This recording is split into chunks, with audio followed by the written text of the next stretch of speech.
9 સમાચાર સાથે હું છું શિવાની। સૌથી પહેલા જુઓ ગુજરાતના રાજકારણના ટોપ 9 ન્યૂઝ। પરસોત્તમ રૂપાલાના વિવાદાસ્પદ નિવેદનને લઈને રાજકોટમાં ક્ષત્રિય આગેવાનોની બેઠક મળી। રૂપાલા વિરુદ્ધની લડાઈ ગુજરાતના ગામડે ગામડે પહોંચાડશે। પીટી જાડેજાએ દાવો કર્યો કે રૂપાલાની ટિકિટ કપાવવાની નક્કી છે। રાજકોટ બેઠક પરથી ક્ષત્રિયો લોકસભા ચૂંટણીમાં 400 થી વધુ ઉમેદવારો ઊભા રાખશે। હવે ક્ષત્રિયો ધર્મયુદ્ધ પર ઉતરશે। તો સવારથી પોલીસની નજરકેદમાં રહેલી ક્ષત્રાણીઓને મુક્ત કરવામાં આવી છે અને ત્રણેય ક્ષત્રાણીઓને પોતપોતાના ઘરે રવાના કરવામાં આવી। પોલીસના વાહનમાં ત્રણેય ક્ષત્રાણીઓને લઈ જવામાં આવી છે। ઉલ્લેખનીય છે કે રૂપાલાના વિરોધમાં ક્ષત્રાણીઓએ આત્મવિલોપનની જાહેરાત કરી હતી। પોલીસે આત્મવિલોપનની જાહેરાત કરનાર મહિલાઓના પ્રયાસને નિષ્ફળ બનાવ્યો।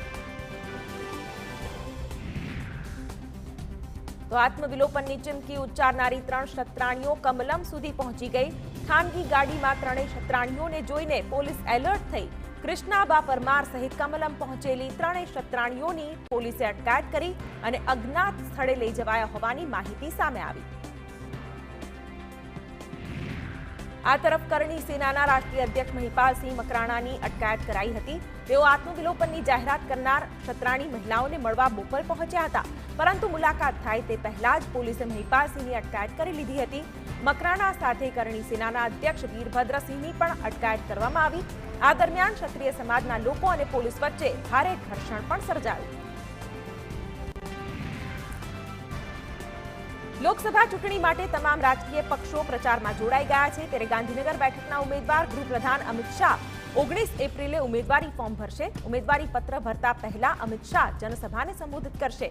ગાંધીનગરમાં શક્તિ પ્રદર્શન સાથે ભવ્ય રોડ શોનું પણ આયોજન। લોકસભા વિસ્તારમાં આવતી તમામ વિધાનસભા ક્ષેત્રમાં રોડ શોનું આયોજન કરવામાં આવશે। ભરૂચ બેઠક પર મનસુખ વસાવા અને ચૈતર વસાવા વચ્ચે શાબ્દિક યુદ્ધ સર્જાયું છે। મનસુખ વસાવાના આક્ષેપ પર ચૈતર વસાવાએ જવાબ આપ્યો। કહ્યું, ભાજપના લોકો તેમના પ્રદેશના નેતાઓ પાસે લઈ ગયા હતા। 2 થી 3 વાર મારી ભાજપ નેતા સાથે મુલાકાત કરાવાઈ હતી। મહત્વનું છે કે મનસુખ વસાવાએ આક્ષેપ કર્યો હતો ચૈતર વસાવાનું ભાજપમાં જોડાવાનું નક્કી હતું। 1 વર્ષ પહેલા ભાજપમાં જોડાવા મારી સાથે એક બેઠક પણ કરી હતી। બનાસકાંઠામાં ધારાસભ્ય ગેનીબેન ઠાકોરે ફરી એકવાર પોલીસને ગર્ભિત ચીમકી આપી છે। ગેનીબેને કહ્યું કે ડીએસપી હોય તો પણ કોલર પકડવામાં વાર નહીં લાગે।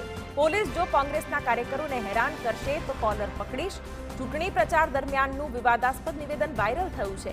લાખણી તાલુકામાં પ્રચાર સમયનો વિડીયો વાયરલ થયો છે। લોકસભા ચૂંટણી પહેલા કોંગ્રેસના એક પછી એક નેતાઓ પાર્ટી છોડી રહ્યા છે। હવે બનાસકાંઠા જિલ્લા યુથ કોંગ્રેસના મહામંત્રી ધીરજસિંહ ચૌહાણે પક્ષમાંથી રાજીનામું આપ્યું છે। કોંગ્રેસનો ગઢ કહેવાતા સરહદી વિસ્તાર થરાદમાં ભંગાણ થયું છે। આ પહેલા ડીડી રાજપૂતે કોંગ્રેસ છોડી હતી। બનાસકાંઠામાં એક પછી એક રાજીનામા પડતા કોંગ્રેસની મુશ્કેલી વધી છે। સુરેન્દ્રનગરમાં ભાજપે ચુવાડિયા કોળીને ઉમેદવાર પસંદ કરતા તળપદા કોળી સમાજે મોરચો માંડ્યો છે। સુરેન્દ્રનગરના ચોટીલા હાઈવે પર ભાજપ વિરુદ્ધ પોસ્ટર્સ લાગ્યા છે। તળપદા કોળીની ટિકિટ ન આપતા લોકોમાં રોષ જોવા મળી રહ્યો છે। તળપદા કોળીના વધુ મત હોવાની સાથે બેનર્સ પણ લાગ્યા છે। મહત્વનું છે કે ભાજપે ચુવાડિયા કોળી સમાજમાંથી આવતા ચંદુ શિહોરાને ટિકિટ આપી છે।